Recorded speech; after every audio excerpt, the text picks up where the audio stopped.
And so we return and begin again. We begin with a little dream sequence. We see I guess from a first person perspective, you are crouched in a trench. You're holding a chrome Tommy gun covered in little greebles and LEDs. The environment you're surrounded by is a pinkish, purplish alien landscape. It's been ravaged by napalm and it's burnt into crisps. There's a smoldering and smoke that's like a noxious green color. You can see next to you there is a middle-aged figure.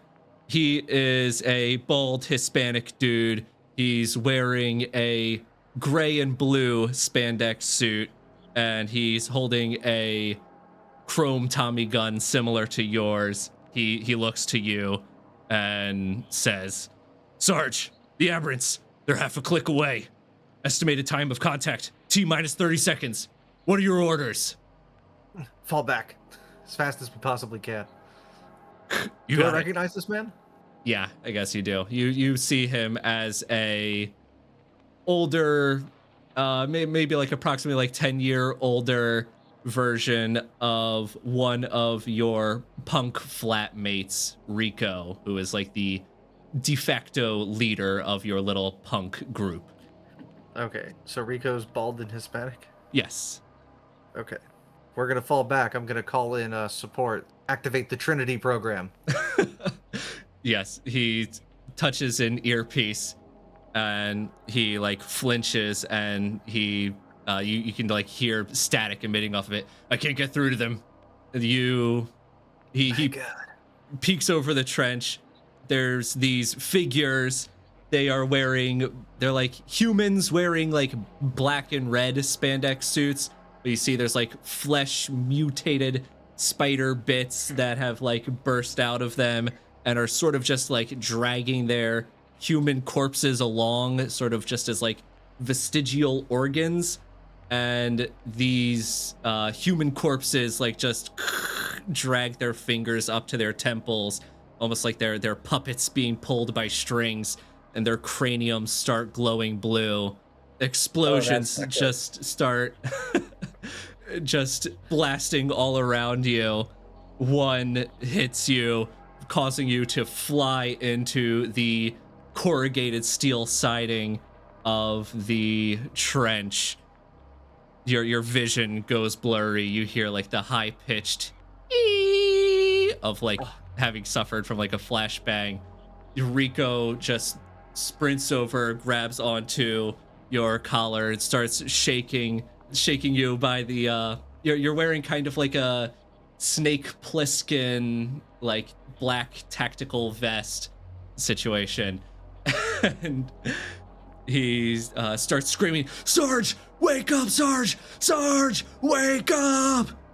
Gonna wake up with a start. Well, yeah, he ends with a final full tongue out just from the bottom of your face to the top of your head, full face lick. And then, record scratch, non-diegetic, needle drop music transition. You go from hearing Veteran of the Psychic Wars to like the Mighty Mighty Boss Stones. You are now in the Creamery. You are in what was once a foreman's office of what was once the dairy plant where they had produced Philadelphia cream cheese before they moved that off over to like Mexico. Wait, I live in an abandoned factory? Yes. Also, okay. you wake up to the mascot of your punk group, Rocco the Bulldog, is licking your face in your bed. So if you want to either quickly describe the appearance of your character and or the appearance of your room, what decorations you might have used to personalize it, you can go ahead. All right. Well, you know there's got to be that Dead Kennedys poster. I love it. I'm probably waking up in the same like raggedy denim jacket that I like partied until I passed out in. Yeah. I love the denim jacket. Oh yeah. Skinny jeans too. I get made fun of for my Canadian tuxedo often. Shirt, absolutely filthy. It's got a pentangle on it, and I'm extremely pretentious about insisting that it's a pentangle and not a pentacle when Okay. people ask about it. And yet, I wonder why I don't get along with folks. But yeah, I'm gonna give the dog a pet. You do that, and you see, like standing over you on your bed is Rico. So you see he is like a broad-shouldered dude. He's the oldest of your group at the age of 22 years old. He's got suspenders on, and you see he's got like a full chest tat piece, like a massive tattoo of a UMSC huge globe with an eagle on top. And you can see that this tattoo that was originally done was like quite nice, but then he's gotten like a stick and poke touch up, a stick and poke cover up, if you will, that is like crossed out the eyes of the eagle and now just like crudely reads "fuck the USMC." He wakes you up and he says like, dude, where's my fucking vape? He says, like my geek bar, dude. I know you have it because we were hanging out last night and it always goes missing whenever we hang out. You see there is a like almost my neighbor Totoro-esque little like black dust bunny creature in the like dashing across the floorboards of your room holding this like vape that's like the size of like a bazooka in comparison to it. I'm just gonna point and say, "What the fuck is that?" Okay, And then, I like, will when he say turns to that look, just use that to dip. is a reflection of your echoes flaw, just to be clear. Oh, okay, So okay, you okay. see these tiny little creatures occasionally. Unless you want to feel about it one way or the other, by default, I guess I'm leaning towards you're like 50-50 onto whether or not you're just suffering straight up like hallucination delusions and like you're just like crazy and there's just not really anything. You just don't have Exactly. like, yeah. I'm relying on that to distract him, and worst case scenario, he gets uncomfortable thinking that I'm still too fried to answer his question seriously, and then I don't have to talk to him and hear about his problems and his fucking lost vape. Because I don't um have his vape, I have his lighter. okay. Yeah, then yeah, as soon as you like distract him and point to that, you see he turns around, he reaches for it and grabs it, and like as he moves his fingers through it, this like little creature just like vanishes into like smoke as he like holds his vape. You could see that like obviously he does not see this creature. He is Oh, not it's like affected by this. dangling off it while he's holding it? It's just like just like falling on the floorboards basically. Oh, okay. Yeah, so he grabs it, he like just goes to hit it, and he's like, oh, dude, this is just, I'm smoking metal. This is just like, I'm burning like coil, dude. You can see he's kind of frustrated because it definitely clearly is like a pattern that like your stuff just kind of goes missing when you're around him, or really like just people in particular, even though as far as you are aware, I guess you aren't actually the one taking these items. Maybe you justify it in your mind of just like accidentally taking things and forgetting, or maybe you in your own head blame it on the fairies. I say it regularly as like a joke. Like, Yeah, oh, it was the fucking Fae. yeah. They take things, you know. You But because use he's being a dick, I'm gonna hold on to his lighter. okay. Yeah, he gets up and he starts like walking to leave your room, and then he like just quickly like turns around and like throws like a fake elbow at you. So we're gonna have the first roll of the campaign. Make a willpower check to not flinch. A willpower We're gonna check say to this not is flinch? difficulty 5. So I think right now you are at max willpower. Yeah, difficulty 5. Yeah, you don't flinch at 1, all. 2, 3. Do ones Uh, take away from success in this? yes, so a 1 is a -1 success. Okay. But And you, tens only explode if there's a if a relevant specialty, all right.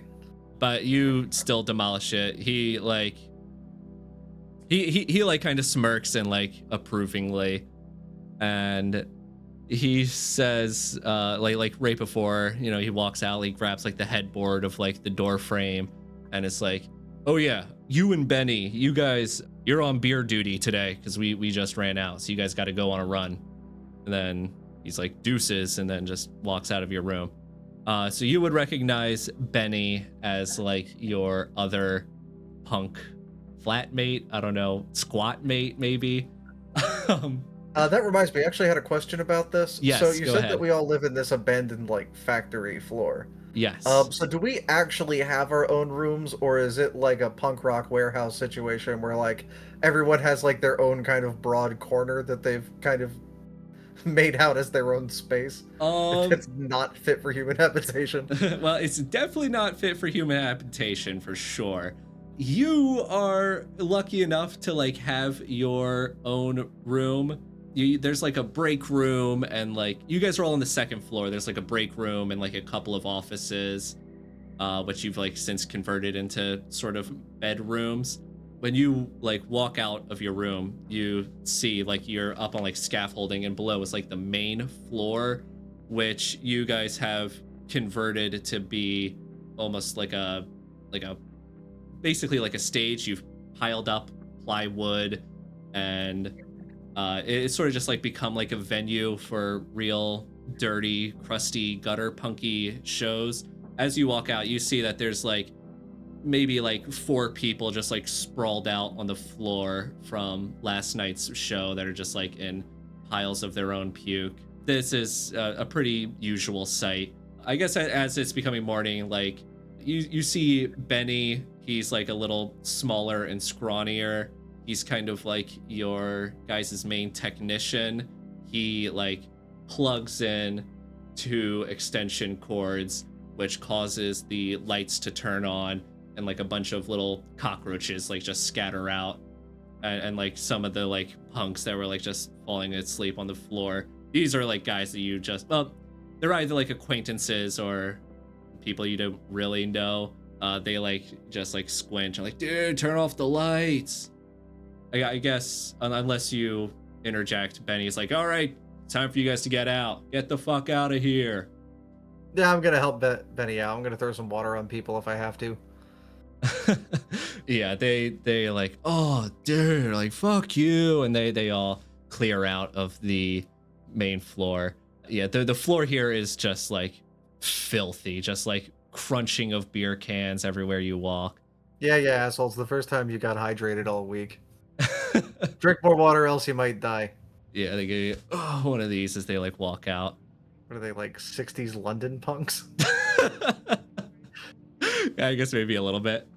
I got the art college punks. Yeah, you sure talk a lot of shit, but you still go to Tyler.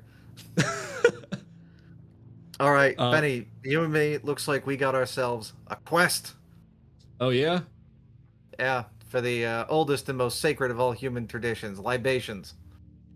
Oh, right. Got you. Okay. Well, I guess we'll just go up to the regular place. So you would know when you're making a beer run. That doesn't mean actually buying beer. For one, you're not legally of age to purchase it, which would just make it. Yeah, I figured you meant malt liquor. Well, what they mean specifically is a garage raid, which is to go to a semi-nice neighborhood and check for open garages until you find one. You pop it open, you open up their beer fridge, and then just take as many as you can, and then just skedaddle. Oh, Yeah. well.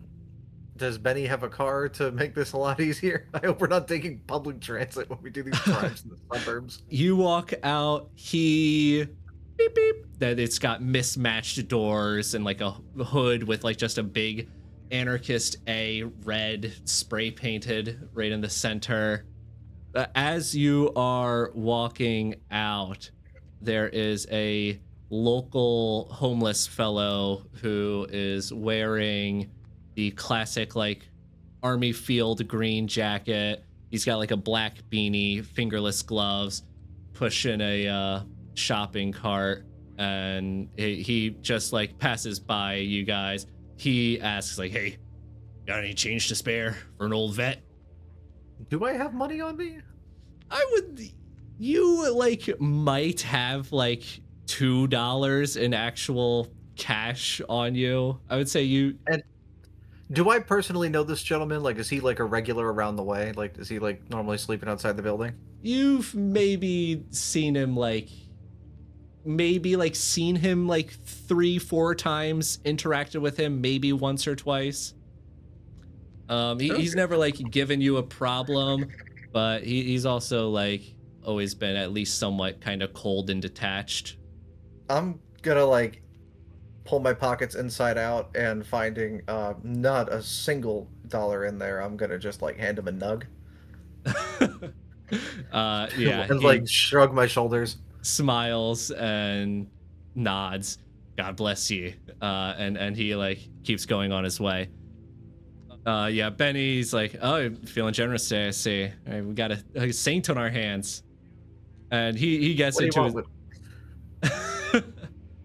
What do you want from me, Benny? I just didn't realize you were in a position to be giving stuff away already. All right, don't worry. I got you though. Yeah, he Just gets in tell his Benny to car. not be shitty and let's go rob some people. Yeah, steal from the rich, give to the poor. I can get behind that. Are my friends like punk punks or are they like idiots punks? Or is it Um, like a little bit of a mix of column A and column B because they're young? well, I will say my first instinct when I hear punks is to think idiot punks, but I'm curious what you are you thinking as like opposed to like the intellectual like Yeah, real like bohemians. Kropotkin. Yeah, like I will say there at least three of them, Zoe, Rico, and Benny, are mostly just like in like shitty situations. I mean, They a shitty situation will definitely make you into a bad person. Like, I'm not even hating. Yeah, no, and in the grand scheme of being a bad person, they are not really like bad people. In like they are just very like overtly kind of posturing as like aggressive, kind of as like a defense mechanism, as kind of like a protective situation, more so than them being sincerely aggressive people. Okay, so they don't Um, have like a principled like pro-crime, anti-statist stance as anarchists or some oh, shit. like illegalists.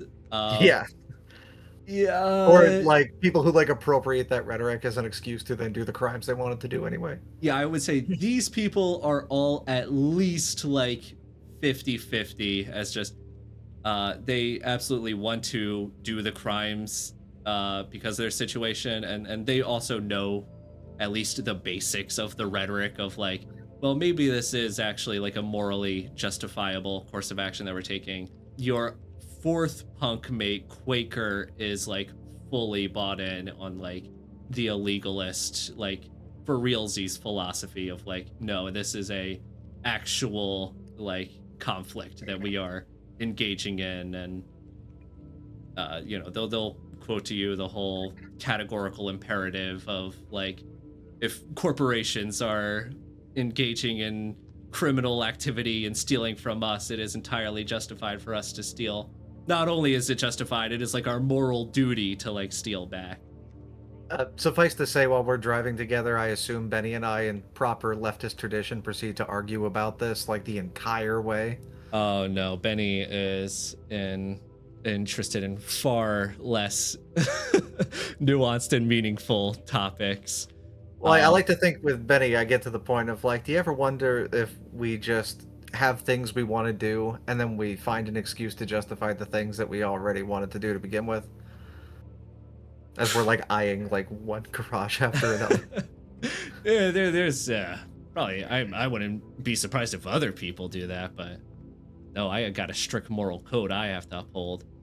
Oh, you do? He's got like a knowing glance. You can see he's being like sarcastic. Oh. Do I finally spot one? Well, on the drive there, Benny has he gets you roped into a far less meaningful conversation about conspiracies, and he tells you about a video that he was watching and asks if you'd ever heard of the Philadelphia experiment. Like the shitty documentary? Okay, Yeah, I help will me out, say Benny. in real life, I don't think they made a documentary out of it. I think there's a fictionalized movie made out of the like event. But Betty explains it. He says like, well, yeah, like back in the 40s, obviously we were building the nuclear bomb, right? For that whole World War II thing that was going on. They're working on a second bomb, right? The neutron bomb. This is the one that they really wanted to use. Because, like a nuclear bomb, that one converts all that energy, all that radiation into heat. Neutron bomb just keeps it all as radiation. So what that means is you drop it on a city and no damage to the property, right? You kill the entire population of Japan, but every single building is standing just perfectly. And Yeah, but Benny, aren't there like easier ways to do that?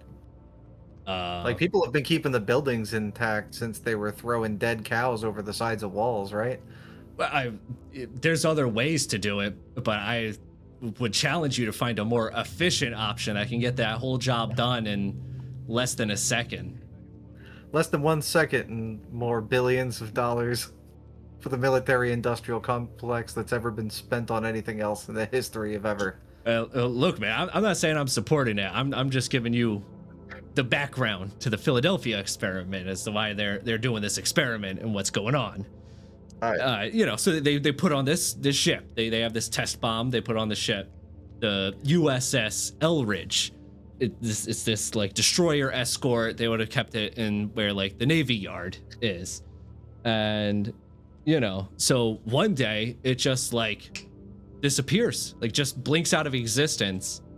No one knows where it goes. No one knows. And like this shit is real, man. Like this actually happened because there's like captains on like other boats that were like writing about this. You can see there's like case documents about the U.S. Naval research officers or something. Like there's actually like real evidence, man. But like basically, yeah, the ship it like disappears 24 hours. Apparently, it shows up in Norfolk, Virginia, or something. Or there's like reports of sailors like seeing it there. Then 24 hours later, like the ship is back in Philadelphia, right? And people are like, well, like what the hell is going on? So they like go on board to see like what happened, and they see like the whole crew. They've like fused into the ship, like arms and legs coming out of the engine.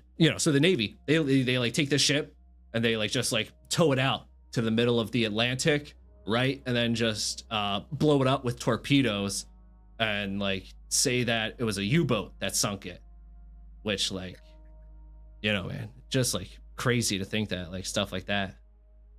They're just doing that like every year, stuff like that's happening. You're killing me, Benny. You know what? No, that's it. I'm tired of your shit, Benny. That's it. You and me, when we're done this, all right, we're hitting the Philadelphia Free Library. We're gonna look into this because I think you're full of shit, Benny. Oh yeah, who do you think is funding those? Oh, okay. So there's just some wild conspiracy that controls all of our access to information that can also make entire like $1 million destroyers disappear and melt people into them. I'm just saying, That do is your also research. working on a neutron bomb. I just so it's a bomb that teleports a ship, but then also fused everyone. Like, do you hear the things coming out of your mouth? But He turns his like punk music down. His is he listening to the Districts? Does he have good taste? If you consider, I'll say he let you choose the music, so he offered that courtesy. He turns it down. You see, you are coming up. You guys drove all the way up to Somerton, but this is like a relatively nice neighborhood in North Philadelphia. You see that there are now like well manicured lawns. You see like a. I love canvassed here. Oh, really? Okay. Yeah. Well, you see one house. I guess you can maybe let me know whether or not this is going to be an accurate representation of this neighborhood. What I'm about to say. You see like a McMansion with like a 2-car garage. The garage door is like slightly cracked open, and you see that there are like a bunch of signs in the lawn of that read Winmore 2024. President Winmore is we're in the world of darkness, so just to be clear, everything is going to be a slight knockoff parody of its real world counterpart, at least for things that like currently exist. So you don't have like Burger King, it's like Burger Duke, the Pentex subsidiary fast food. So like the president is going to be like a corrupt like assaulter who like bombs the Middle East and like commits atrocities and war crimes. Yes, yeah, and you see that That's what the president always does. yeah, but this guy Winmore is basically our ultra nationalist paleogenetic analog. You see there's like signs that read "Take back our streets" and "Our country, our future." Oh, all right, I'll start blasting the Gary Clark Jr. like this land is mine. But yeah, he Benny like rolls down to a stop and says like, "Hey, yeah, I think this place is I think this looks like a good place to try." And what time of day is it? It's like there's no cars in the garage, but it definitely is kind of just like the middle of the day, like maybe like 4 p.m. at this point.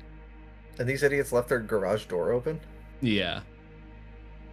Okay, yeah. Can I like case the place for like cameras really quick before we like rush in there? Yeah, Any break doorbells? You step out, you see there's a Ring doorbell, but it hasn't been recharged because if you like walk past it, nothing happens. There's no lights that come on. All right. So I turn to Benny. You got like a duffel bag?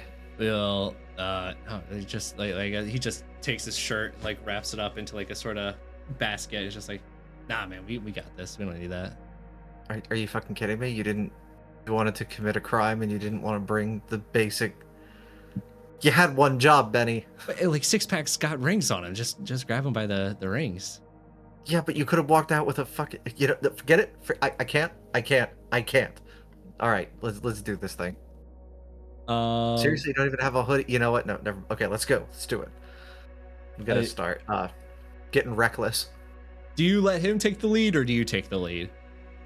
At this point, I'm frustrated enough that I'm gonna take the lead. Okay. Though normally I would think with a situation that's this bullshit that I would be content to let Benny take point, so that way I can get the hell out of there faster. But he also has the keys. True. Yeah. Then you guys like grab the little like port of the garage and open it up, and you see that there's like a fridge there. You walk it up, you open it, you see it is like well stocked with like PBRs or. But it doesn't stand for Pabst Blue Ribbon. It stands for something else. Oh yeah. Oh hey, look at that! It's a whole fridge full of new citywide brand beers. Yeah. Citywide specials. Benny's like, dude, jackpot. He like grabs a case and like just like has one under each arm. He starts going back to his car when you like hear like a scream come from like inside the house, like, "Hey, you scum of the earth! I see you!" Benny starts dashing back to his car. I presume, do you follow, or do you want to do anything else? Otherwise, is he gonna get back to his car before I can get there? Within like 5 seconds of each other, I would say. Okay, so as long as he isn't like dipping with and leaving me in Oh, the no, dust, no, follow along behind him. Yeah, I'm jumping in the back. Okay. Drop a beer can while I'm like hustling. Yeah, you see this like portly, middle-aged man. He's got his Louisville slugger. He reaches and he tries to like grab you by the collar as you run out. Let's make I'm thinking athletics plus dexterity to see if you can sort of dip away. Difficulty 7. 1 success. I will say with 1 success, he's going to like grab you by the jacket, which you could like just sort I'm of gonna like slip out of the off. jacket. Okay, Oh, okay. yeah. I would say I if love you that want denim to, jacket, but sometimes you gotta kill your darlings. I would have said I would allow you to spend a willpower if you want to gain a 2nd success and save the jacket. I am easy come, easy go. Very okay, perfect response. Yes. I'll get it back someday. Yeah, so you grab your jacket, you slip out of it. Yeah, I'm running to the car. I flip him off. It's like, it looks like you won one more time, asshole. Yeah, he like takes his baseball bat and just flings it at the car and just like definitely leaves like a dent, which adds to one of like 400 dents that were already in the car, so it is unnoticeable. He just starts like screaming profanity as you guys just drive off. That's fine as long as he doesn't have his phone out. Yeah, but you guys made away like bandits. You got like 3 cases of like 30-pack beers. So you guys are like. Benny's got that industrial grade strength shirt, I guess. Well, no. I mean, like grabbing like 2 cases, like still in cardboard boxes. I thought Benny was doing all that in his shirt like a fucking cartoon. Shirt of holding. Okay. Yeah, as you guys are speeding away, he's got the music blasting. He just starts like slamming the top of his dashboard. He's just like, woo!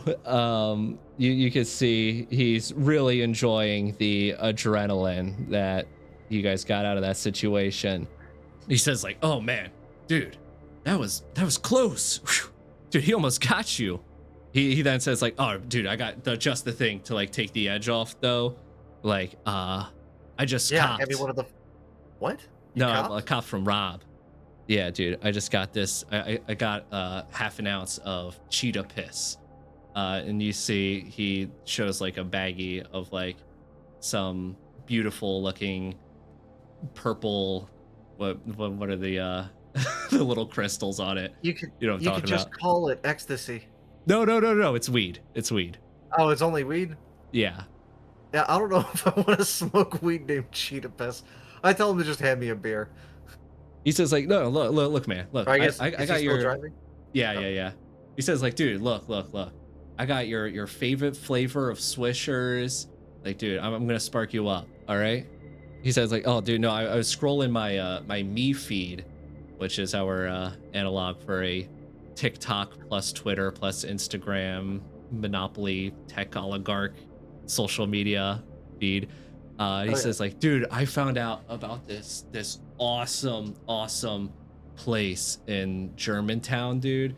It would make the sickest like smoke spot ever, dude. Like, I got the most fun afternoon planned for us. It's gonna be awesome. In Germantown? What the fuck is even in Germantown? He says like, all right, dude, like listen to this. There was this like, it's this like old like manor house. It belonged to some like. Always so creepy. There was like this like Dutch surgeon back in like the 1700s. Apparently, he like apparently he was on some like Unit 731 type shit. He would like buy like slave and bring him to his basement and like slice him up and like do like crazy experiments or whatever. So I'm thinking like we go there, you know, we get fucked up, and then we just fucking trash that place. I mean, you know, you had me in the first half, but I think you're starting to win me back a little bit, Benny. Okay, let's see what your spot.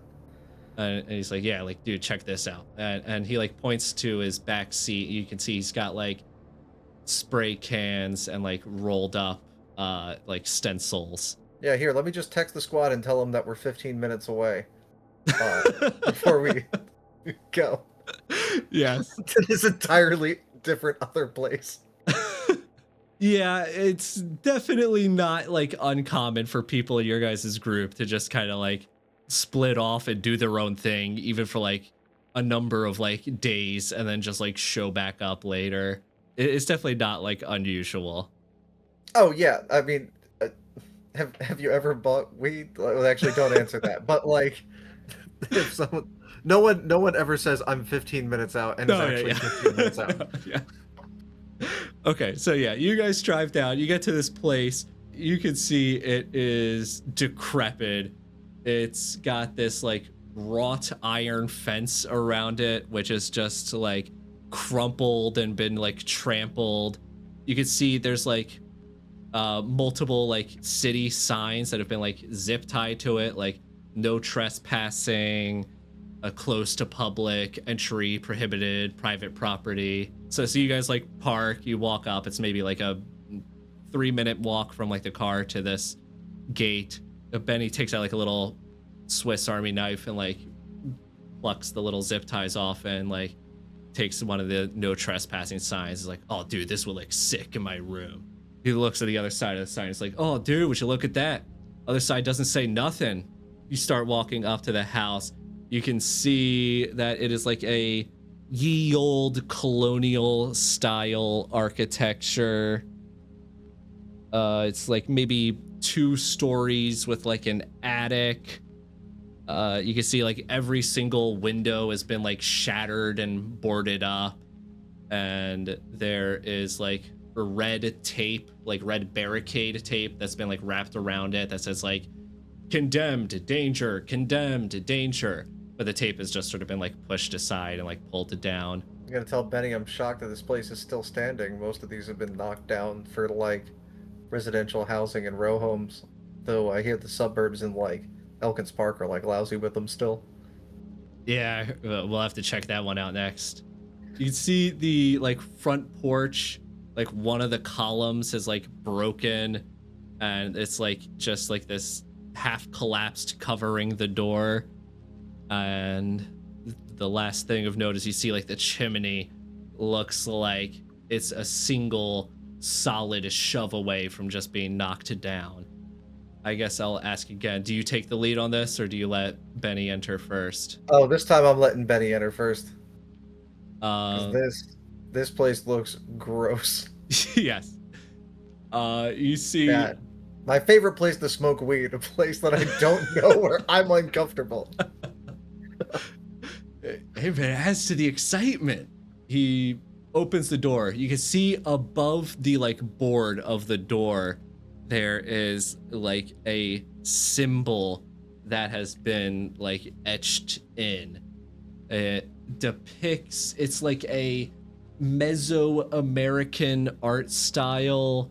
It looks like a triangle with like a humanoid figure sort of like pressing out. You guys walk inside and you're Snap a photo. That looks sick. okay. Yeah, you do that. Yeah. And the smell of like dead animal just instantly hits you when you walk in. There is like just mildew just covering everything. He's like, oh dude, don't worry, like once we light up like that, it'll cover up the smell.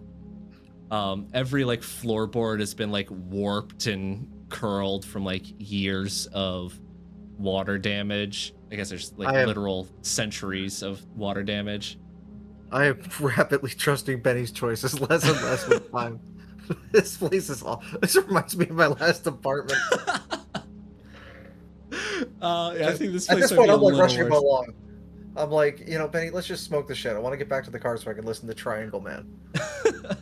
He's like, all right, like here, let me just throw a few things up first, and he pastes like a stencil, like puts the tape. You see it is possibly my like favorite of the stencils of the punks, which is the follow your leader with the Hitler. Oh, but yeah. But he's got some other ones of like liberty and justice, and it's like a tongue licking a boot. Oh man, I had a bunch of them. Where did I put them? Well, whatever. Does he just is he in the graffiti so he just has like a bunch of stencils ready to go? Yeah, exactly. Yes. Oh, okay. And yeah, so he's like spraying those up.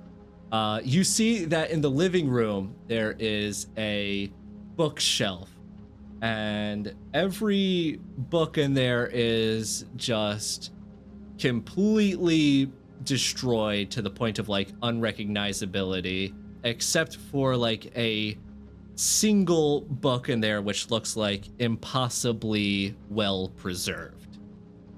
And what's the rest of this room for, or is there no way to tell what it used to be for? It's like it was like a foyer that like opened up into like a living room.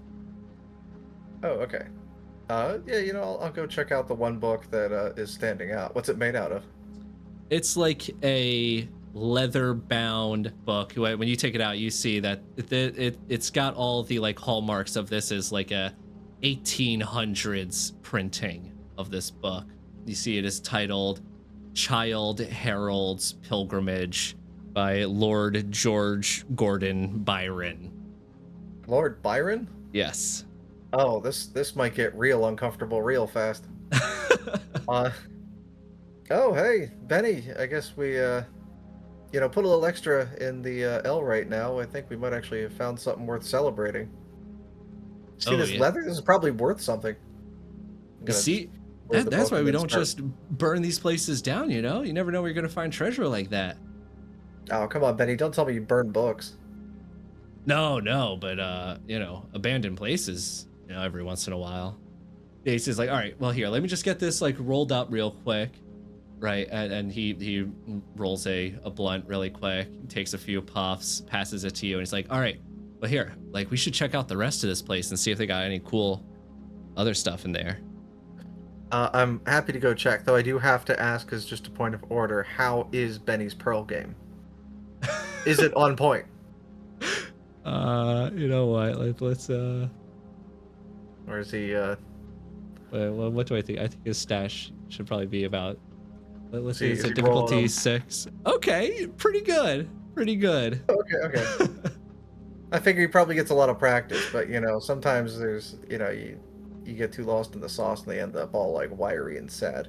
Yeah, well, you can get to the point where you don't appreciate it as an art anymore, and then it just, as soon as it becomes a chore and you get lazy with it, but he hasn't hit that point yet. He can still appreciate the craftsmanship. He is he is definitely possibly the most of like the craftsmen in your guys' group. And they say American manufacturing is dead. So what else is in the house? Anything else? He starts heading up the stairs. He's like, oh dude, maybe they got something upstairs. And the boards are creaking. One of the boards like snaps in half as he's walking up, and like a rat just dashes out. And he gets to like the top of the stairs, and then he like peeks up and he's like, oh shit, and like just sort of like ducks back down. If you like look past him, you can see that there is like a library, and there was once a door here that has since been removed. You can see that there are 3 people that are like slumped over, like nodding off, wearing white ceremonial robes that are since like just covered in like grime and grunginess. They are like sitting around like a ceremonial circle. I guess from the glance you can get that it looks vaguely like a spiral with like a star shape in the middle. There is like just yeah. I'm gonna come up behind Benny and just kind of tell him, in like a harsh whisper while he's like getting his leg out, telling him, "Shut the fuck up. There's somebody here." Yeah, he's silent. He doesn't say anything. All right. So he's got some criminal discipline. That's good. Yeah, no, you know, and as soon as things start to get serious, he knows how to lock in. Yeah. This is not the first time he's been thrown into a like, this might actually be a real life-threatening situation. Some people also do really dumb shit in that type of scenario, so I wasn't sure where he landed. But okay. That's fair. So I'm gonna go and try and get a little bit closer, see what's up with these weirdly dressed dudes. It's not like a clan meeting or something, is it? No. You see there is drug paraphernalia like scattered on the floor. There's like empty alcohol bottles. There's just like pills like rolling around. So it's like something between like a crack den and like an altar? Because you said there was all this strange other paraphernalia too, right? Yeah, so Like you ropes and shit? see in the center of the altar, this is where the smell was coming from. There's like a dead, disemboweled deer. Jesus Christ. And Are the the people alive though? The guys who were slumped over? Do you want to check? I want to at least get close enough to try and get an idea. Like try and see if like they're moving from like quietly breathing. Okay. Yeah, you walk up, you can tell that these people are like definitely in the midst of being intoxicated by like some multitude of downers. They all appear to be breathing and alive. You're unsure if like anyone might be overdosing, but as you step closer, you see there's like two dudes and one girl. One of the dudes like sort of just like bolts up and it's like, "Oh shit, dude.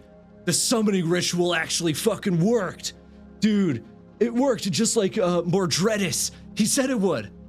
You see like the other two people sort of start like blinking awake and kind of like coming to their surroundings. Do you immediately respond to that being said? That depends. Do I have a weapon on me? You probably don't have a gun, but if you wanted to go I'm just classic, saying, if I have like a brass knuckle or like a I was gonna switch or say something. chain, unless I think a switchblade I could see that too, but whatever your sort of like punk street fighting weapon of choice would be, I would say that you have that on you. Well, I probably just grab whatever's around and thwack people with it, but I just wanted to check Okay. before I responded because that changes. Like, if there's something within arm's reach I can hit somebody with, then I would say that yeah, you could definitely grab like one of the sort of like banisters or like one of the poles holding up like the railing to the staircase that you could like just like grab and use as a improvised club. I'll just like without reach any... my hand over, like use my foot as like a lever and just snap one off. Exactly. Yeah. And then hold it kind of like a bat or like a sword. Be like, what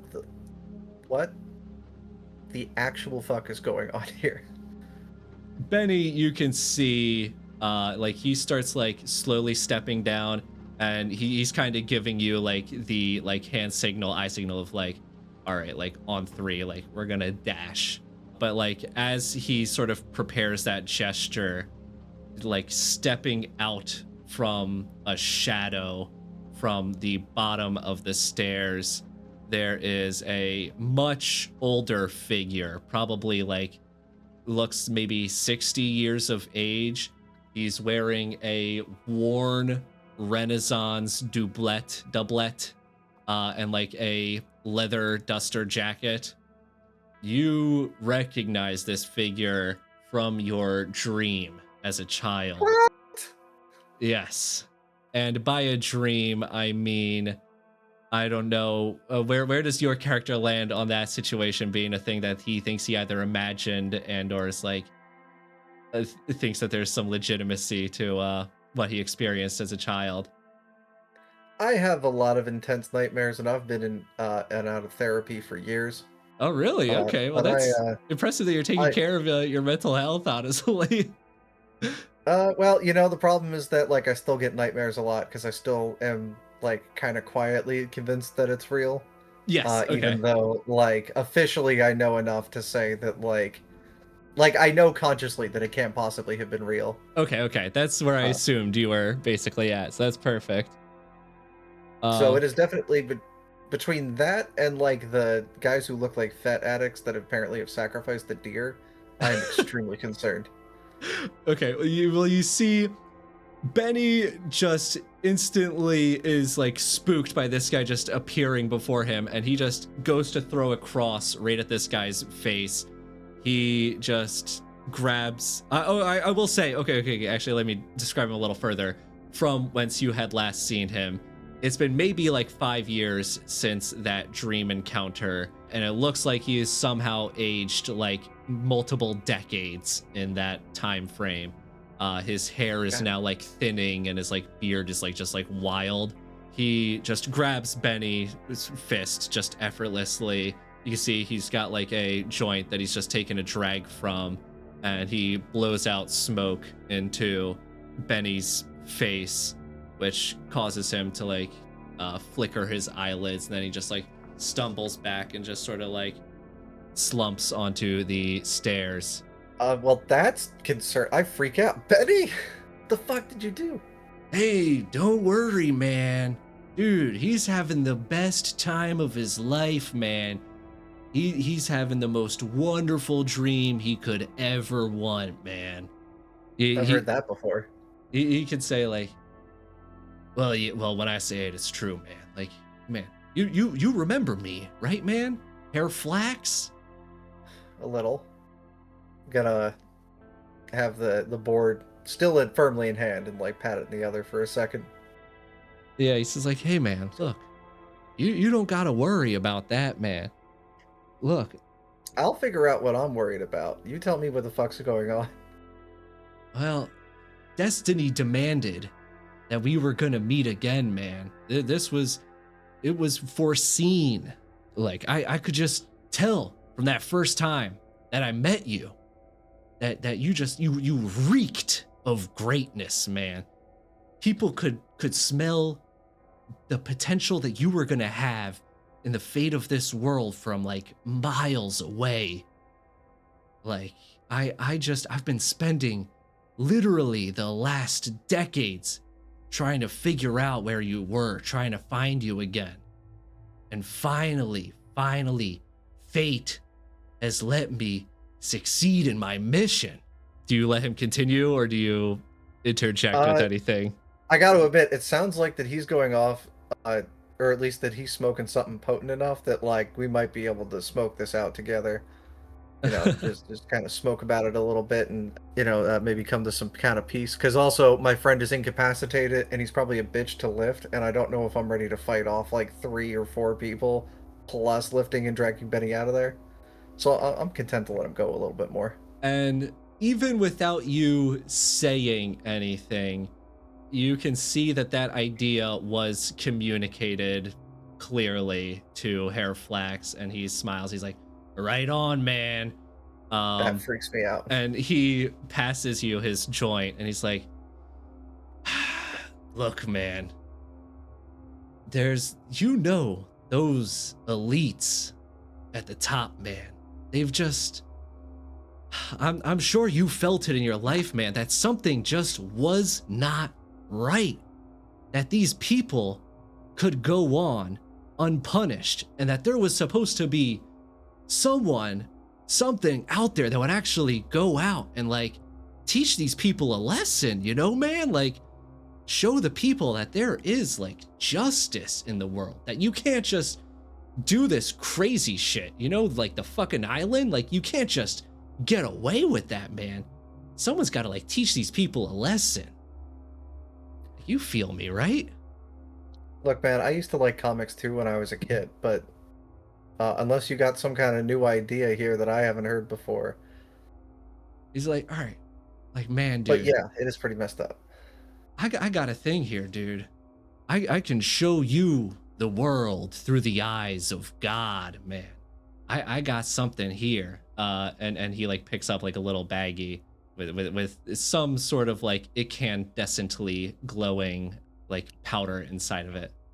I mean, conveniently, this is exactly what the last guy who sold me mushrooms said verbatim.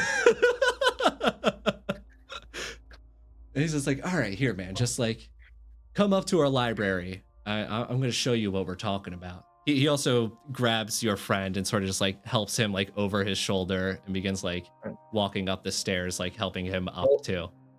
Hold on. Yeah, what's up? I don't do drugs with people that I don't know.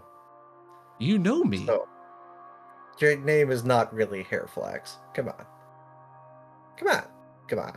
And who are they? Oh, well, these guys, you see, back when I helped you, man, I gave you my last pill that would let me get out of the dreaming, because I could see something in you, and I wanted to make sure that you were gonna survive. And, well, this is gonna be a lot to explain, but every one day you spend in here, 12 days out in the dreaming. So let's just suffice it to say I was out there for a long, long time until I could finally find my little fellow friends here. And, he begins talking. You can tell that, like, you are hearing different words than the words that, like, the cultist robe wearers are hearing in the library. And he says, It's like layered over itself or something.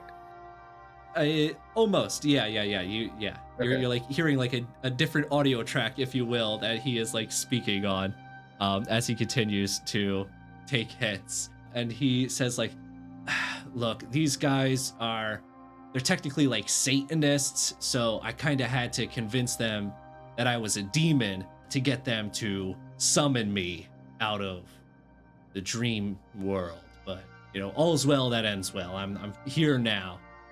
And look, these guys, they might be useful in the future, but I'm not particularly in on all that like Satan stuff.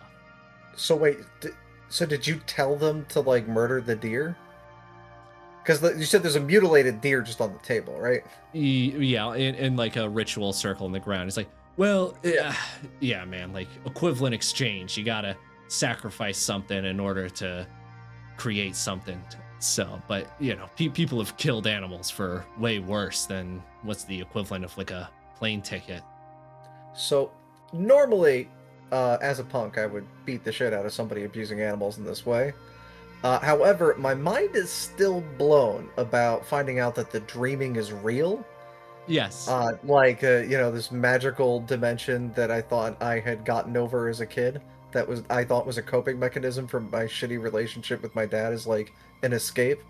Finding out that that's real has got me feeling some kind of way. Therefore, I'm going to split the difference and run these guys' pockets before I leave. And just steal their shit. Because fuck these people. They murdered an innocent deer. Even if it was to help hair flax. Hair flax? Hair flax. Okay. I feel like it's not like a... I'm not looking for any advantage or anything. I'm just letting you know what I do. Okay, sure. I guess I did not take your character to be a animal activist, but I guess that's fair enough. That's I think we need to like have an argument as to what it means to be a punk after this. Okay. At some point. But I will also say, if what you experienced in the dreaming was true, then like he did actually save your life. If that was an event that actually occurred. Yeah, but like I'm a visionary at heart. I have like a sense of justice driving me. And he says, like, all right, look, this is, I can explain everything to you. 10 seconds if you just let me show you something. Here, look. He goes to like place his hands on your head. Did you allow him? I'm too surprised to tell him not to. Okay. Well, he does that then. Is he a dick about it? Does he cheat? Does he use dreaming seconds? Dreaming seconds? Well, you just established that dreaming time flows 12 times longer. Well, he definitely, if he needed to cheat, I think he would. But if you let him just touch your head, then he does that. He says, like, all right, like, today you're finally you're going to see the world through the eyes of heaven, the way it really is. Open my third eye. I got it. He takes his thumbs and just jams them into both of your eye sockets. You suffer 2 points of aggravated damage. Oh my god, you can't heal that. Well, okay. Okay, yeah, but I am gonna scream. So you scream. Yeah, you see the color of Eigengrau, the just sort of not necessarily pure black, but the dark gray vision that when you can't see anything is present in your field of vision. Then you can feel his thumbs slide out of your face. Your eyes are able to open, and my eyes are back? Like, I thought you just said he gouged out my eyes. He did just gouge out your eyes, and he has since removed his thumbs. And I guess unless you take your own fingers and stick them in there, you don't know whether or not your eyes are there. but I can tell you that you're experiencing sight. Okay, well, like, I feel like I would feel my eyeballs, like, pop if you just, like, jammed his thumbs in there. Well, that did occur. Yes, you did feel that. Okay, but now I can Both see of again. these Okay. two things are happening. Yes, yes. All right. You Oh, okay. don't So have he's got your the good eyes, mushroom. and you shouldn't be able to see, but you are seeing. All right. Feels like I inhaled a little bit of that shit that he got on Benny. You see that, like, you know, the world is now just in like a higher saturation, higher contrast, just a higher resolution as well. Everything looks clearer. You look at where you once saw these three cultists, and you now like are incapable of seeing them as like individual matter patterns, and are now like you can now only see them as like lines and silhouettes that make up part of almost what is like in cells and an organ of the greater just totality of humanity. Almost like when you look at one of those pictures designed for replicating what like having a stroke looks like, and like you see like shapes, and you know they vaguely have the lines of maybe like a lamp or maybe like a teddy bear, but like the tangent lines just sort of like go off and don't connect to create a single unified object. Yeah, we're all just consciousnesses floating in the ether. I got it. Yeah. Yes, you see like the reading of like facial expressions is magnitude like 1,000-fold. The sort of just like shock and awe and terror and excitement of the cultists is sort of like emanating off of them like a fluid, like a fog machine filling the air that you can like move your hand through and literally manipulate the emotions like coming off of them. And you can see that like the cracks in the room that were once like just filled with shadow and like accumulated dirt and grime, the cracks begin to like widen and open, and like as you look through them you can now see that it is the like cosmos that is behind them, just like planets and nebulas moving. Like as you like stare more intently into this cosmos, you can see that like these images that were once blurry are like coming into focus, and you can see like a figure with like winged sandals running around the ring of a planet, like a common depiction of Hermes. You see Papa Legba from Loa, like a Haitian guy with a Rip Van Winkle beard and a straw hat. He like takes a hit from a pipe and like blows out an entire gas nebula. There's like the winged serpent like Quetzalcoatl just flying around, going through space. Yeah, And I wish I was more well read. all the various sort of like scion pantheons are sort of just like tucked away, hidden in the cosmos. And I am truly shook. Yes. Because, like, for one brief moment, I am experiencing, like, the infinite. Exactly. Like, I don't recognize most of these things dropped everything but one dot of occult during character creation, so I have no idea what most of this shit is, but it is, like, melting my mind seeing that remembering that there's so much more to the universe. Yes. And all of this you can feel as well, all your memories, all the like previous depictions you've ever seen of space, you now just see like permanently branded into your mind that there actually were all these fantastical figures always up there just hanging out in the cosmos that you'll never be able to unsee.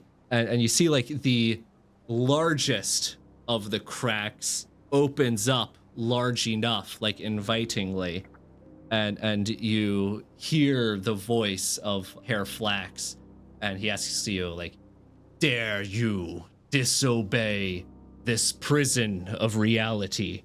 Do you have what it takes to enter the realm of gods and monsters? I'm gonna think about it for a second, try and take it all in. Frankly, emotionally, I think in this one moment, emotionally, I can't describe it any other way than like the beginnings of a manic episode, but without any of the downsides.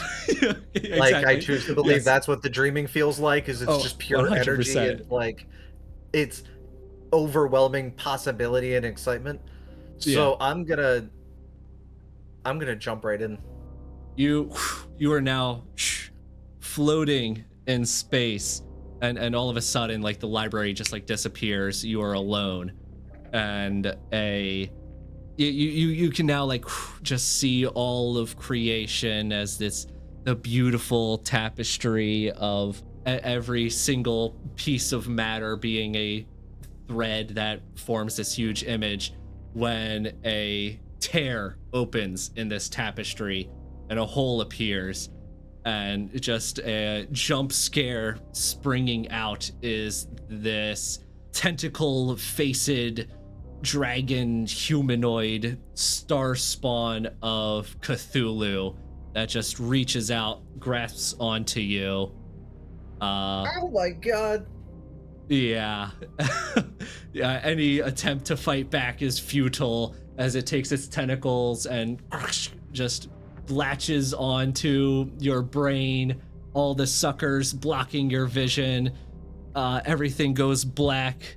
And then there is an unholy screech. And you can feel yourself getting covered in this like viscous ichor. You can feel the grasp of the tentacles loosen as they pop off. And you see, floating in space in front of you, there is a thin, gaunt man. He's got a white pointed beard, white pointed mustache. He wears a brass barber's basin as a cap. He's wearing old breastplate, and he is holding an oak branch, like a lance that he has just used to skewer through this star squid, which is now reeling and freaking out and spraying this black ichor blood everywhere. Oh my god, that was terrible. And here I thought we were doing like a Kingdom Hearts situation. You might have to re-explain that one to me after, but this figure pulls his oak branch out of this creature. You like blink and you're back again in the library. All of these crazy magical visions are now gone. You're just back to the waking material world. Your eyes are now back, and if you have an eye color you would like to change to, you have now gained your first point of arete. Oh, cool. Yes, and one dot in all the spheres that you have, however many dots in. I can see life itself. Yes. And entropy and whatever prime is. Prime, yeah, I don't think you get to see anything with that. That just lets you gather quintessence. But yeah, I will say your character is not obviously aware of the spheres or arete or anything of that extent. Okay, yeah. Leading into the bit. Oh, sure. You can see as you've come back, like Hairflax is like, and you're back. Good. All right. And he tells you like, all right, look, kid, we're not going to be able to win this fight alone. Okay. You're going to have to go back, and you're going to have to prepare your friends. You're going to have to try your best to train them. Okay. So we're going to need every single person we can get in this. All right. You're going to have to arm them. Wait, but who are we fighting? And he takes another drag and is like, wait, you guys, you didn't bring your cell phones, did you? I'm uncertain. I figure either we would have our cell phones left in the car because we were doing crime, so we're smart, but also we're idiots. Okay, I have my cell phone on me. I will say I did think through it. You did take a picture of the symbol. Oh, I did. The Yeah, so I do have it. Yeah. Okay, so either yeah, even then he like reaches to like Benny's pocket, feels he has a phone. He's like, oh shit, oh we are fucked. Oh, it's just an iPhone. Shit. I know the screen's cracked, but it'll be okay. No. Oh shit. Okay, the reality cops are gonna be on our ass. Oh, we are fucked. Okay. Wait, reality cops? Yeah, oh, dude, the goddamn weed. It's frying my brain. I should have thought of this. Oh, man. Okay, look. If they catch me, I am 100% fucked. Like, eternal damnation fucked. So, I gotta get out of here. Look, if they catch you, they're just gonna try to recruit you. If that happens, just go along with it and then fake your death, and then you'll be able to get out of there. It won't be a problem. Fake my death? Are you out of your mind? What the fuck? All right, look. Well, okay, where are you supposed to take me with you? Take us with you. He snaps his finger. You can see like Benny wakes up. I guess instead of snapping his fingers, he does another like blow of the smoke into Benny's face, and he is waking up. You can now see that like, well, I guess yeah. You can now almost like feel the mood tangibly having changed in Benny's demeanor, and you could see as soon as he wakes up, Hair Flax just like disappears into a shadow. He is gone. The three cultists, they get up. They just start like packing shit into their bags, and then they just start like hustling to get out of the building. And wait, where the hell are you three going? I'm not staying here. I gotta get out of here. So they've just like grabbed their various bongs and pill bottles and such, and are dashing down the stairs, running out the front door. All right, I'm gonna try and get Benny up, and we're gonna try and make our way back to the what was it, a Corolla? Yeah. Benny says to you like, dude, this place is evil. We gotta fucking burn this place to the ground. We can do that later, but the cop 12 is on its way right now, Benny. Yeah, you can see as he's walking down, just like holding his lighter to various like curtains along the like windows, going down the stairs, and just like holding it to like the dusty ancient bookshelf, and the books just like burst into flames. You guys, damn it, Benny. But yeah, he dashes out the house, and you can see that it is like beginning to smolder. It is beginning to like light a blaze, and Benny hops into his car, turns it on. You guys can hear sirens approaching, and he just pedal to the metal, flies out of there, and you guys seemingly get away. You are able to lose the cops. Okay. Oh God, Benny, we need to have some talks, man. He's like, it's so much for taking the edge off, and he grabs a beer and he starts sipping from it, and you guys get back to Harrowgate, to where the creamery is, your abandoned factory. You guys head inside, but is there anything you wanted to immediately do upon getting back? Oh, I am definitely smoking some weed and going to my like little area that's not a room, or that is a room. Yes, I guess. And I am just taking a minute, because that was a lot. Okay, yeah. Do I feel hungover as if I was on like psilocybin or like acid, like, or a research chemical? Or like not. That's part of my all. character's litmus for how real that was. Oh, then that's way scarier, and he's definitely smoking some weed. Yeah. Okay. Well, you could absolutely do that, and as soon as like you get settled, I didn't realize this was going to turn into a Seth Rogen vehicle. Yeah, I guess. Well, blame the cult of ecstasy. Okay, you as Ecstasy, soon, which has not appeared here yet. Yeah, maybe. As soon as you start getting settled down, you can feel your heart rate start to go down. You just hear thunderous banging as there is someone pounding on the sort of like, I guess it would be one of those like sliding sheet like delivery doors that's kind of functions as like the main door to the factory. But yeah, you can hear someone aggressively like banging on the door.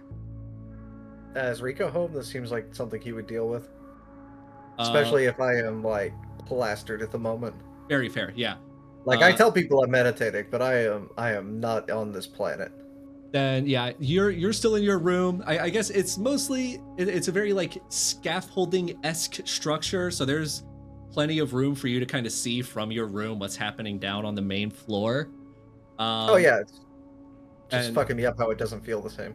yeah, Rico opens the shutter door. He pulls it up, and there is the homeless man from the beginning wearing the Vietnam vet jacket. He is now holding a sawed-off shotgun. He's holding a book in his other hand, and he screams out, "Suffer not the witch to live!" Oh my god, he went full Warhammer. And then, to be continued. Rico, no! Episode of 0 complete.